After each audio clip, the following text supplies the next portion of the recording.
श्री गणेशाय नमः। श्री सरस्वत्यै नमः। श्री वेदव्यासाय नमः। नारायणं नमस्कृत्य नरं चैव नरोत्तमं देवीं सरस्वतीं व्यासं ततो जयमुदीरयेत्। सप्तविंशत्यधिक द्विशततमोऽध्यायः। इंद्र और बलि का संवाद, काल और प्रारब्ध की महिमा का वर्णन। युधिष्ठिर उवाच। युधिष्ठिर ने पूछा, भूपाल, जो मनुष्य बंधु बांधवों का अथवा राज्य का नाश हो जाने पर घोर संकट में पड़ गया हो, उसके कल्याण का क्या उपाय है?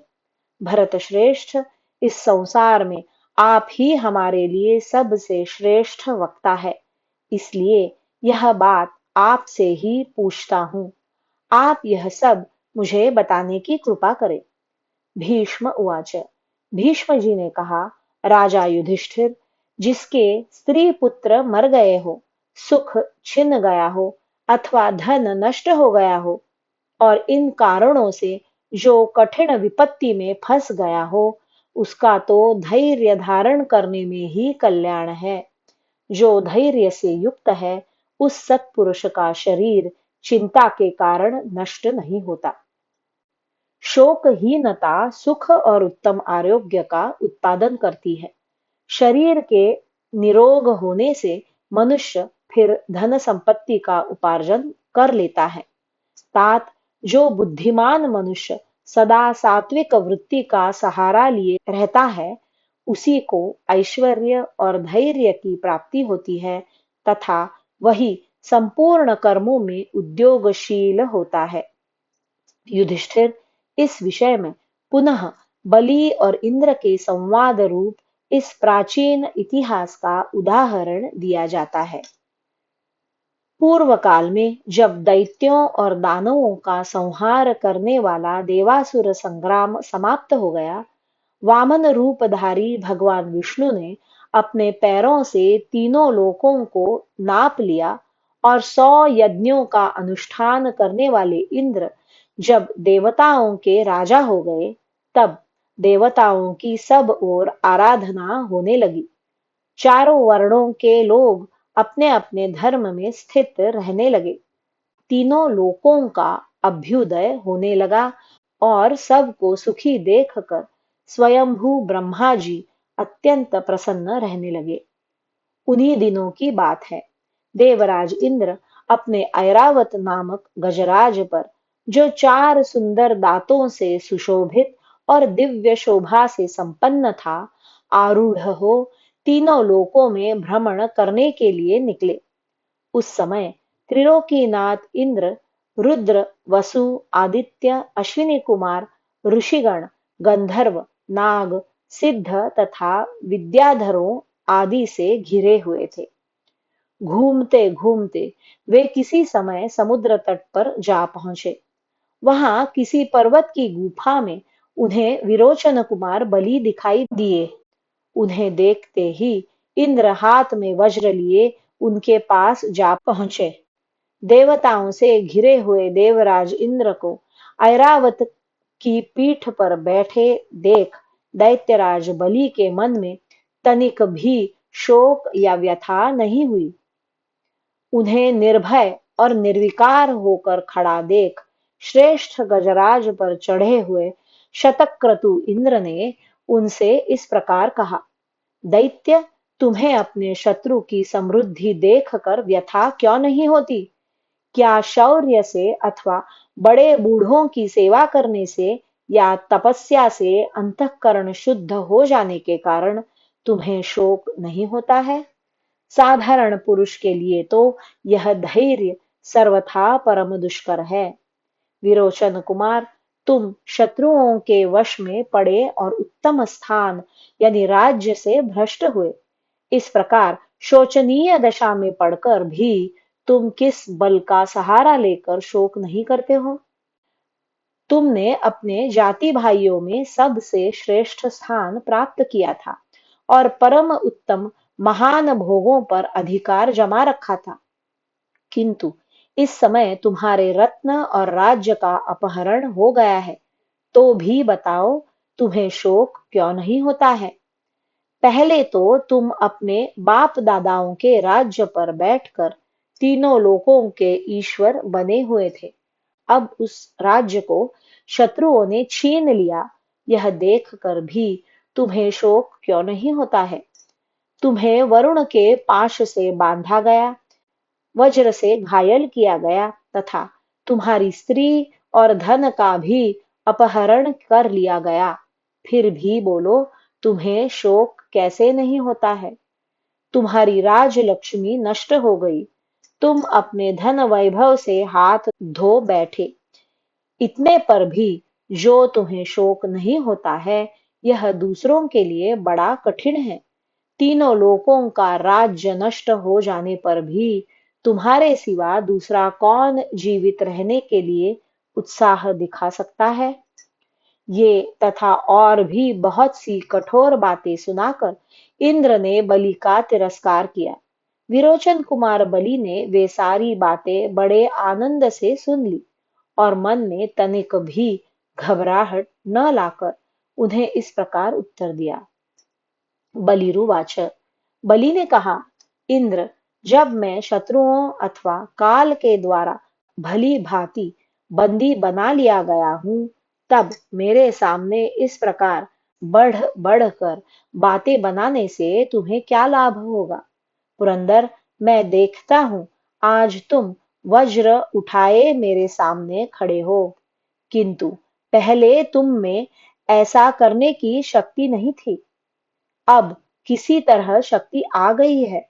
तुम्हारे सिवा दूसरा कौन ऐसा अत्यंत क्रूर वचन कह सकता है? जो शक्तिशाली होकर भी अपने वश में पड़े हुए अथवा हाथ में आए हुए वीर शत्रु पर दया करता है, उसे अच्छे लोग उत्तम पुरुष मानते हैं।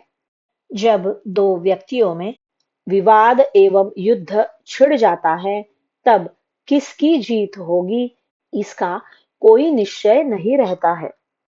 उनमें से एक पक्ष विजयी होता है और दूसरे को पराजय प्राप्त होती है। इसलिए देवराज, तुम्हारा स्वभाव ऐसा न हो, तुम ऐसा न समझ लो कि मैंने अपने बल और पराक्रम से ही समस्त प्राणियों के स्वामी मुझ बलि पर विजय पाई है। वज्रधारी इंद्र, आज जो तुम इस प्रकार राज वैभव से संपन्न हो, अथवा हम लोग जो इस दीन दशा को पहुंच गए हैं, यह सब न तो तुम्हारा किया हुआ है और न हमारा ही किया हुआ है। आज जैसे तुम हो, कभी मैं भी ऐसा ही था, और इस समय जिस दशा में हम लोग पड़े हुए हैं, कभी तुम्हारी भी वैसी ही अवस्था होगी। अतः तुम यह समझकर कि मैंने बड़ा दुष्कर पराक्रम किया कर दिखाया है, मेरा अपमान न करो। प्रत्येक पुरुष बारी बारी से सुख और दुख पाता है। इंद्र, तुम भी अपने पराक्रम से नहीं, काल क्रम से ही इंद्र पद को प्राप्त हुए हो। काल ही मुझे कुसमय की ओर ले जा रहा है और यह काल ही तुम्हें अच्छे दिन दिखा रहा है। इसलिए आज जैसे तुम हो, वैसा मैं नहीं हूं, और जैसे हम लोग हैं, वैसे तुम नहीं हो। माता पिता की सेवा, देवताओं की पूजा तथा अन्य सद्गुण युक्त सदाचार भी बुरे दिनों में किसी पुरुष के लिए सुखदायक नहीं होता है। काल से पीड़ित हुए मनुष्य को न विद्या, न तप, न दान, न मित्र और न बंधु बांधव ही कष्ट से बचा पाते हैं। मनुष्य बुद्धि बल के सिवा और किसी उपाय से सैकड़ों आघात करके भी आने वाले अनर्थ को नहीं रोक सकते। काल क्रम से जिन पर आघात होता है, स्वयं काल जिन्हें पीड़ा देता है, उनकी रक्षा कोई नहीं कर सकता। शक्र, तुम जो अपने को इस परिस्थिति का कर्ता मानते हो, यही तुम्हारे लिए दुख की बात है। यदि कार्य करने वाला पुरुष स्वयं ही करता होता, तो उसको उत्पन्न करने वाला दूसरा कोई कभी न होता।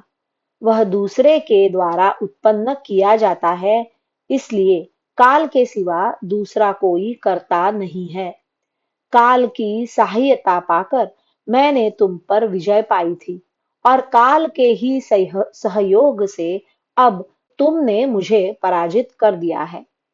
काल ही जाने वाले प्राणियों के साथ जाता या उन्हें गमन की शक्ति प्रदान करता है, और वही समस्त प्रजा का संहार करता है। इंद्र, तुम्हारी बुद्धि साधारण है, इसलिए उसके द्वारा तुम एक न एक दिन अवश्य होने वाले अपने विनाश की बात नहीं समझ पाते। संसार में कुछ ऐसे लोग भी हैं जो तुम्हें अपने ही पराक्रम से श्रेष्ठता को प्राप्त हुआ मानते और तुम्हें अधिक महत्व देते हैं। किंतु मेरे जैसा पुरुष जो जगत की प्रवृत्ति को जानता है, उन्नति और अवनीति का कारण काल प्रारब्ध ही है, ऐसा समझता है, वह तुम्हें महत्व कैसे दे सकता है? जो काल से पीड़ित है, वह प्राणी शोकग्रस्त, मोहित अथवा भ्रांत भी हो सकता है। मैं हूं या मेरे जैसा दूसरा कोई पुरुष हो, जब काल यानी प्रारब्ध से आक्रांत हो जाता है, तब सदा ही उसकी बुद्धि संकट में पड़कर फटी हुई नौका के समान शिथिल हो जाती है। इंद्र, मैं, तुम या और जो लोग भी देवेश्वर के पद पर प्रतिष्ठित होंगे, वे सब के सब उसी मार्ग पर जाएंगे जिस पर पहले के सैकड़ों इंद्र जा चुके हैं। यद्यपि आज तुम इस प्रकार दुर्धर्ष हो और अत्यंत तेज से प्रज्वलित हो रहे हो, किंतु जब समय परिवर्तित होगा, अर्थात जब तुम्हारा प्रारब्ध खराब होगा, तब मेरी ही भांति तुम्हें भी काल अपना शिकार बना लेगा, इंद्र पद से भ्रष्ट कर देगा। युग युग में प्रत्येक मनवंतर में इंद्र का परिवर्तन होने के कारण अब तक देवताओं के अनेक सहस्र इंद्र काल के गाल में चले गए हैं। अतः काल का उल्लंघन करना किसी के लिए अत्यंत कठिन है। तुम इस शरीर को पाकर समस्त प्राणियों को जन्म देने वाले सनातन देव भगवान ब्रह्मा जी की भांति अपने को बहुत बड़ा मानते हो, किंतु तुम्हारा यह इंद्रपद आज तक किसी के लिए भी अविचल या अनंत काल तक रहने वाला नहीं सिद्ध हुआ। इस पर कितने ही आए और चले गए, केवल तुम ही अपनी मूढ़ बुद्धि के कारण इसे अपना मानते हो। देवेश्वर, नाशवान होने के कारण जो विश्वास के योग्य नहीं है, उस राज्य पर तुम विश्वास करते हो, और जो अस्थिर है उसे स्थिर मानते हो।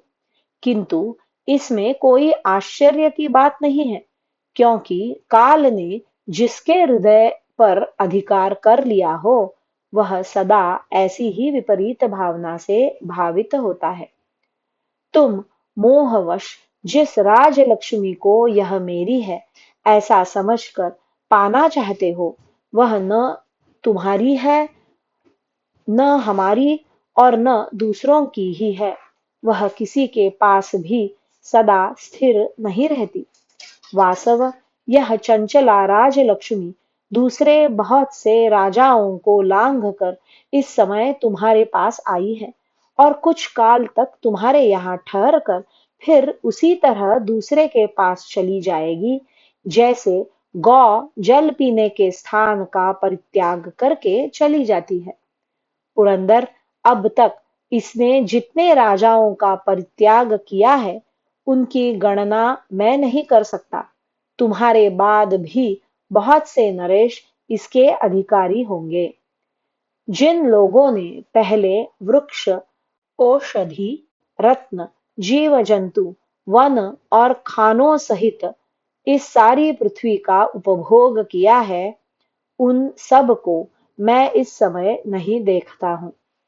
पृथु, इलानंदन, पुरुरवा, मय, भीम, नरकासुर, शंबरासुर, अश्वग्रीव, पुलोमा, स्वरभानु, अमित ध्वज, प्रहलाद, नमुचि, दक्ष, विप्रचित्ति, विरोचन, हृनिषेव, सुहोत्र, भूरिहा, पुष्पवान, वृष, सत्येषु, ऋषभ, बाहु, कपिलाश्व, विरूपक, बाण, कार्तस्वर, वह्नि, विश्वदंष्ट्र, नैऋति, संकोच, वरिताक्ष, वराहाश्व, रुचिप्रभ, विश्वजित, प्रतिरूप, वृषांड, विष्कर, मधु, हिरण्यकशिपु और कैटभ, ये तथा और भी बहुत से दैत्य, दानव एवं राक्षस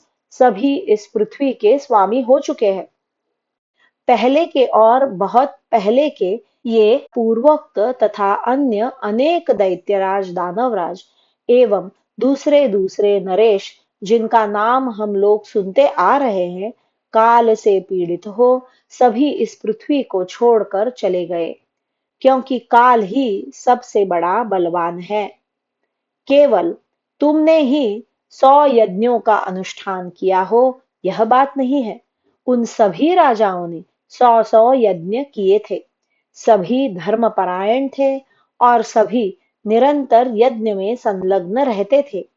वे सभी आकाश में विचरने की शक्ति रखते थे और युद्ध में शत्रु के सामने डटकर लोहा लेने वाले थे। वे सब के सब सुदृढ़ शरीर से सुशोभित होते थे। उन सब की भुजाएं परिघ यानी लोह दंड के समान मोटी और मजबूत थी। वे सभी सैकड़ों माया जानते और इच्छानुसार रूप धारण करते थे। वे सब लोग समरांगण में पहुंचकर कभी पराजित होते नहीं सुने गए थे। सभी सत्य व्रत का पालन करने में तत्पर और इच्छानुसार विहार करने वाले थे। सभी वेदोक्त व्रत को धारण करने वाले और बहुश्रुत विद्वान थे। सभी लोकेश्वर थे और सब ने मनोवांछित ऐश्वर्य प्राप्त किया था। उन महामना नरेशों को पहले कभी भी ऐश्वर्य का मद नहीं हुआ था। वे सब के सब यथा योग्य दान करने वाले और ईर्षा द्वेष से रहित थे। वे सभी संपूर्ण प्राणियों के साथ यथा योग्य बर्ताव करते थे।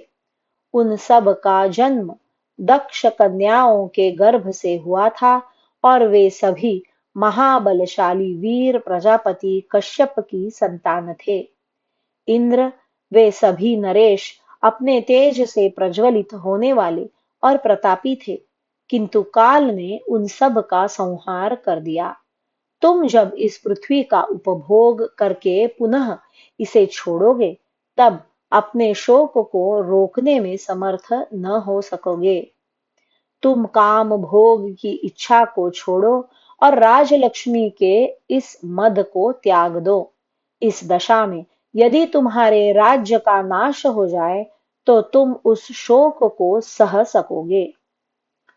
तुम शोक का अवसर आने पर शोक न करो और हर्ष के समय हर्षित मत होवो।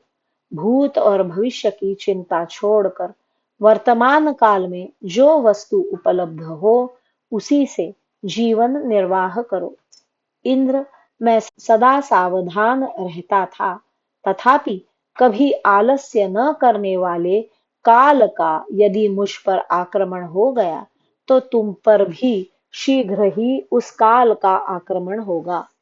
इस कटु सत्य के लिए मुझे क्षमा करना। देवेंद्र, इस समय भयभीत करते हुए से तुम यहाँ अपने वाग बाणों से मुझे छेदे डालते हो। मैं अपने को संयम में रखकर शांत बैठा हूँ, इसीलिए अवश्य तुम अपने को बहुत बड़ा समझने लगे हो। देवराज, जिस काल का पहले मुझ पर धावा हुआ है, वही पीछे तुम पर भी चढ़ाई करेगा। मैं पहले काल से पीड़ित हो गया हूँ, इसीलिए तुम सामने खड़े होकर गरज रहे हो। अन्यथा संसार में कौन ऐसा वीर है जो युद्ध में कुपित होने पर मेरे सामने ठहर सके। इंद्र, बलवान काल जो अदृष्ट है, ने मुझ पर आक्रमण किया है, इसी से तुम मेरे सम्मुख खड़े हुए हो। देवताओं का वह सहस्रों वर्षों का समय अब पूरा होना ही चाहता है, जब तक कि तुम्हें इंद्र के पद पर रहना है। काल के ही प्रभाव से मुझ महाबली वीर के अब सारे अंग उतने स्वस्थ नहीं रह गए हैं। मैं इंद्र पद से गिरा दिया गया और तुम स्वर्ग में इंद्र बना दिए गए। काल के उलट फेरे से ही इस विचित्र जीवलोक में तुम सबके आराध्य बन गए हो। भला बताओ तो, तुम कौन सा शुभ कर्म करके आज इंद्र हो गए और हम कौन सा अशुभ कर्म करके इंद्र पद से नीचे गिर गए। काल यानी प्रारब्ध ही सबकी उत्पत्ति और संहार का करता है। दूसरी सारी वस्तुएं इसमें कारण नहीं मानी जा सकती। अतः विद्वान पुरुष नाश विनाश, ऐश्वर्य, सुख दुख, अभ्युदय या पराभव पाकर न तो अत्यंत हर्ष माने और न अधिक व्यथित ही हो। इंद्र, हम कैसे हैं यह तुम ही अच्छी तरह जानते हो। वासव, मैं तुम्हें भली भांति जानता हूं, फिर भी तुम लज्जा को तिलांजलि दे क्यों मेरे सामने व्यर्थ आत्मश्लाघा कर रहे हो। वास्तव में काल ही यह सब कुछ कर रहा है। पहले मैं जो पुरुषार्थ प्रकट कर चुका हूं, उसको सबसे अधिक तुम ही जानते हो। कई बार के युद्ध में तुम मेरा पराक्रम देख चुके हो। इस समय एक ही दृष्टांत देना काफी होगा। शची वल्लभ इंद्र, पहले जब देवासुर संग्राम हुआ था, उस समय की बात तुम्हें अच्छी तरह याद होगी। मैंने अकेले ही समस्त आदित्यों, रुद्रों, साध्यों, वसुओं तथा मरुदगणों को परास्त किया था। मेरे वेग से सब देवता युद्ध का मैदान छोड़कर एक साथ ही भाग खड़े हुए। वन एवं वनवासियों सहित कितने ही पर्वत मैंने बारंबार तुम लोगों पर चलाए थे। तुम्हारे सिर पर भी सुदृढ़ पाषाण और शिखरों सहित बहुत से पर्वत मैंने फोड़ डाले थे, किंतु इस समय मैं क्या कर सकता हूँ, क्योंकि काल का उल्लंघन करना बहुत कठिन है। तुम्हारे हाथ में वज्र रहने पर भी मैं केवल मुक्के से मारकर तुम्हें यमलोक न पहुंचा सकूं, ऐसी बात नहीं है। किंतु मेरे लिए यह पराक्रम दिखाने का नहीं, क्षमा करने का समय आया है। इंद्र, यही कारण है कि मैं तुम्हारे सब अपराध चुपचाप सहे लेता हूं। अब भी मेरा वेग तुम्हारे लिए अत्यंत दुस्सह है, किंतु जब समय ने पलटा खाया है, काल रूपी अग्नि ने मुझे सब ओर से घेर लिया है और मैं काल पाश से निश्चित रूप से बंध गया हूं, तब तुम मेरे सामने खड़े होकर अपनी झूठी बढ़ाई किए जा रहे हो। जैसे मनुष्य रस्सी से किसी पशु को बांध लेता है, उसी प्रकार यह भयंकर काल पुरुष मुझे अपने पाश में बांधे खड़ा है। पुरुष को लाभ हानि, सुख दुख, काम क्रोध, अभ्युदय पराभव, वध, कैद और कैद से छुटकारा, यह सब काल यानी प्रारब्ध से ही प्राप्त होते हैं। न मैं करता हूं, न तुम करता हो। जो वास्तव में सदा करता है, वह सर्वसमर्थ काल वृक्ष पर लगे हुए फल के समान मुझे पका रहा है। पुरुष काल का सहयोग पाकर जिन कर्मों को करने से सुखी होता है, काल का सहयोग न मिलने से पुनः उन्हीं कर्मों को करके वह दुख का भागी होता है। इंद्र, जो काल के प्रभाव को जानता है, वह उससे आक्रांत होकर भी शोक नहीं करता, क्योंकि विपत्ति दूर करने में शोक से कोई सहायता नहीं मिलती, इसलिए मैं शोक नहीं करता हूँ। जब शोक करने वाले पुरुष का शोक उसके संकट को दूर नहीं हटा पाता है, उल्टे शोकग्रस्त मनुष्य की शक्ति क्षीण हो जाती है, तब शोक क्यों किया जाए? यही सोचकर मैं शोक नहीं करता हूँ।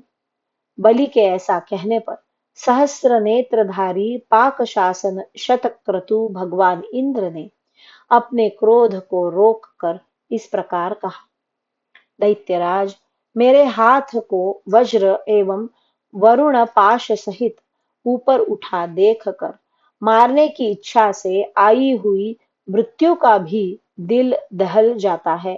फिर दूसरा कौन है जिसकी बुद्धि व्यथित न हो? तुम्हारी बुद्धि तत्व को जानने वाली और स्थिर है, इसलिए तनिक भी विचलित नहीं होती है। सत्य पराक्रमी वीर, तुम निश्चय ही धैर्य के कारण व्यथित नहीं होते हो। इस संपूर्ण जगत को विनाश की ओर जाते देखकर कौन शरीरधारी पुरुष धन वैभव, विषय भोग अथवा अपने शरीर पर भी विश्वास कर सकता है? मैं भी इसी प्रकार सर्वव्यापी, अविनाशी, घोर एवं गुह्य कालाग्नि में पड़े हुए इस जगत को क्षणभंगुर ही जानता हूँ। जो काल की पकड़ में आ चुका है, ऐसे किसी भी पुरुष के लिए उससे छूटने का कोई उपाय नहीं है।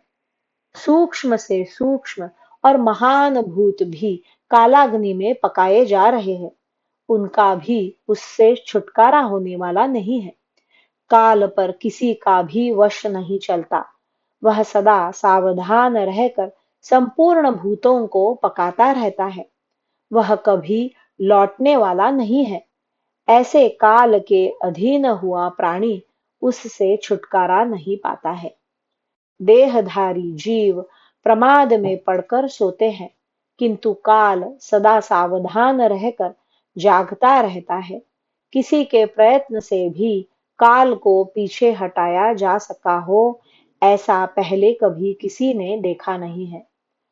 काल पुरातन यानी अनादि, सनातन, धर्म स्वरूप और समस्त प्राणियों के प्रति समान दृष्टि रखने वाला है। काल का किसी के द्वारा भी परिहार नहीं हो सकता और न उसका कोई उल्लंघन ही कर सकता है।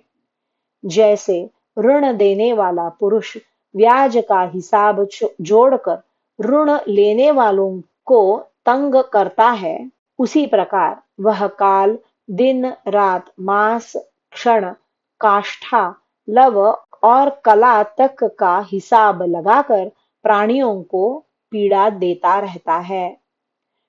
जैसे नदी का वेग सहसा बढ़कर किनारे के वृक्ष का हरण कर लेता है, उसी प्रकार यह आज करूंगा और वह कल पूरा करूंगा, ऐसा कहने वाले पुरुष का काल सहसा आकर हरण कर लेता है। अरे, अभी अभी तो मैंने उसे देखा था, वह मर कैसे गया? इस प्रकार काल से अपहृत होने वालों के लिए अन्य मनुष्यों का प्रलाप सुना जाता है। धन और भोग नष्ट हो जाते हैं, स्थान और ऐश्वर्य छिन जाता है तथा इस जीव जगत के जीवन को भी काल आकर हर ले जाता है। ऊंचे चढ़ने का अंत है नीचे गिरना तथा जन्म का अंत है मृत्यु। जो कुछ देखने में आता है वह सब नाशवान है, अस्थिर है, तो भी इसका निरंतर स्मरण रहना कठिन हो जाता है। अवश्य ही तुम्हारी बुद्धि तत्व को जानने वाली तथा स्थिर है, इसीलिए उसे व्यथा नहीं होती। मैं पहले अत्यंत ऐश्वर्यशाली था, इस बात को तुम मन से भी स्मरण नहीं करते। अत्यंत बलवान काल इस संपूर्ण जगत पर आक्रमण करके सबको अपनी आंच में पका रहा है।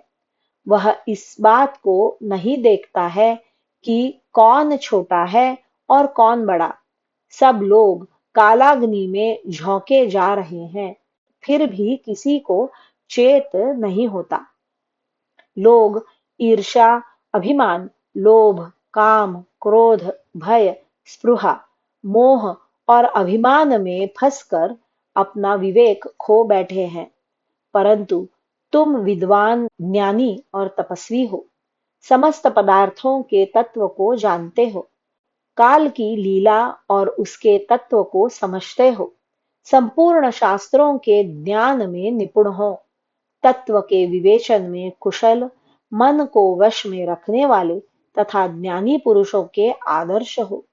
इसीलिए हाथ पर रखे हुए आंवले के समान काल को स्पष्ट रूप से देख रहे हो। मेरा तो ऐसा विश्वास है कि तुमने अपनी बुद्धि से संपूर्ण लोकों का तत्व जान लिया है। तुम सर्वत्र विचरते हुए भी सबसे मुक्त हो, कहीं भी तुम्हारी आसक्ति नहीं है।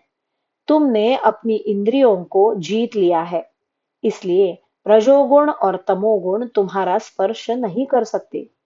जो हर्ष से रहित, संताप से शून्य, संपूर्ण भूतों का सुहृद, वैर रहित और शांत चित्त है, उस आत्मा की तुम उपासना करते हो। तुम्हें देखकर मेरे मन में दया का संचार हो आया है। मैं ऐसे ज्ञानी पुरुष को बंधन में रखकर उसका वध करना नहीं चाहता। किसी के प्रति क्रूरतापूर्ण बर्ताव न करना सबसे बड़ा धर्म है। तुम्हारे ऊपर मेरा पूर्ण अनुग्रह है। कुछ समय बीतने पर तुम्हें बांधने वाले ये वरुण देवता के पास अपने आप ही तुम्हें छोड़ देंगे। महान असुर, जब प्रजाजनों का न्याय के विपरीत आचरण होने लगेगा, तब तुम्हारा कल्याण होगा। जब पतोहू बूढ़ी सास से अपनी सेवा टहल कराने लगेगी और पुत्र भी मोहवश पिता को विभिन्न प्रकार के कार्य करने के लिए आज्ञा प्रदान करने लगेगा, शूद्र ब्राह्मणों से पैर धुलाने लगेंगे तथा वे निर्भय होकर ब्राह्मण जाति की स्त्री को अपनी भार्या बनाने लगेंगे। जब पुरुष निर्भय होकर मानवेतर योनियों में अपना वीर्य स्थापित करने लगेंगे, जब कांसे के पात्र में ऊंच जाति और नीच जाति के लोग एक साथ भोजन करने लगेंगे एवं अपवित्र पात्रों द्वारा देव पूजा के लिए उपहार अर्पित किया जाएगा, सारा वर्ण धर्म जब मर्यादा शून्य हो जाएगा, उस समय क्रमशः तुम्हारा एक एक पाश यानी बंधन खुलता जाएगा। हमारी ओर से तुम्हें कोई भय नहीं है। तुम समय की प्रतीक्षा करो और निर्बोध, स्वस्थ चित्त एवं रोग रहित हो सुख से रहो। बलि से ऐसा कहकर गजराज की सवारी पर चलने वाले भगवान शतक्रतु इंद्र अपने स्थान को लौट गए।